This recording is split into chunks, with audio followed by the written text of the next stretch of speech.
Hi writers, today we are going to be looking at taking baby steps in our writing, and by that I mean planning part by part. Have you ever seen a baby walk? It is really slow going. They take one little step, and then another step, and then another one, and another one, and another one, until they finally get where they're going. It takes them a while, but they get the job done. In writing, we can also take baby steps.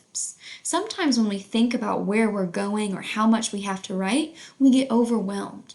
But if we just think about one little step at a time or one little piece of the page, then we won't get as overwhelmed in our writing. Today, we want to look at not focusing on the whole piece, but focusing on one part at a time. Then, after you finish that part, you can think about the next part. This helps us write many details in our writing and include lots of good emotions and facts and explanations. So what we want to work on is working on one part at a time. The first thing we do is we plan that part. After we've planned it, we try to write it. After we try to write it, then is the time to think about the next part. And finally, we write just that part. Eventually, we'll have written the whole thing. Now we do this with each part of our writing. So first, we'll plan the beginning. After we've planned it, we'll write it. Then you think about your middle. After you've thought about the middle, you write just the middle. Then, eventually, you'll have written your whole piece. Let's try it. We're going to remember our story that we were writing about Gretchen. It was called Gretchen Gets Lost. First, Gretchen is playing in her tree fort and decides she wants to find the creek in the wood. Next, Gretchen gets lost in the woods while looking for the creek. Then she tries to walk back the way she came, but now it's getting dark. Then she hears her dad calling her name. Finally, she sees her dad standing by her treehouse. She gives him a big hug. Let's think about just the very beginning. Gretchen is playing in her tree fort and decides she wants to find the creek in the woods. This is what we are going to plan first. So, I have my basic idea of what's going to happen, but now I want to plan a little more specifically. To start my writing, I want to set it up and let the reader know where we are. So, I'm going to say, one sunny day, Gretchen was playing in her tree fort. Okay, great. I've told them what it was like outside and where Gretchen was. I don't want to just say she was playing, though. I want to include what she was playing with. So let's say Gretchen is playing with her toy cars. So now Gretchen is in her tree fort. She's playing with her toy cars. Now I know I want to get her to the creek, or to at least look for the creek, but how am I going to do that? I want to connect it to what she's already doing. Well, she's playing with her toy cars. So maybe she wants to play with one of her toy cars at the creek. So I'm going to get Gretchen thinking about the creek.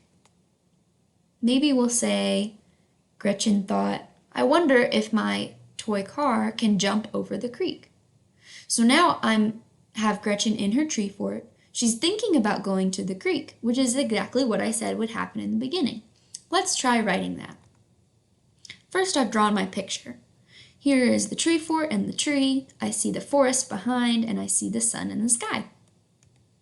One sunny afternoon, Gretchen was playing in her treehouse with her toy cars.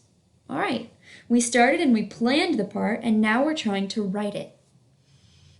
So what did I say happened next? Well, she raced the red and yellow car with the blue one. The red one always won. I want to include a couple of details about what she was playing to make sure our reader understands what's going on. Gretchen thought. I'm going to include some dialogue or some thinking to show how Gretchen is feeling and what she's thinking. Gretchen thought, I wonder if my red remote control car could jump over the creek. Now I have her deciding that she wants to go to the creek. She decided to try it. She climbed down the tree and headed into the woods. Now I've written my whole beginning. I included some about what Gretchen was doing, and then what she was thinking, and the steps that she took to head towards the creek. In my picture, you'll see the same picture as before, but this time Gretchen is at the bottom of the treehouse and she's holding her toy car.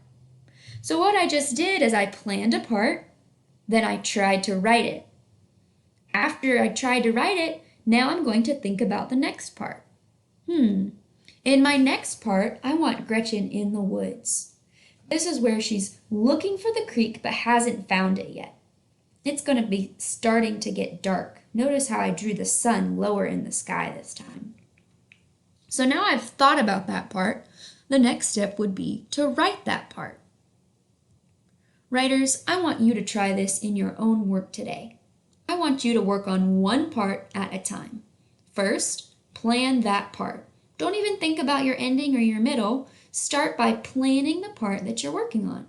We already wrote a graphic organizer before for the story you're going to work on. Now, try to write it. Write as many details as you can. How is your character feeling? What are they thinking? What are they doing? What leads to the problem in your story? You could tell that as Gretchen was going into the woods, the sun was going down. This is leading into the problem of Gretchen getting lost. Think about the next part. Then write just that part. Eventually, you'll have written the whole thing. Take it step by step. All right, writers, get started.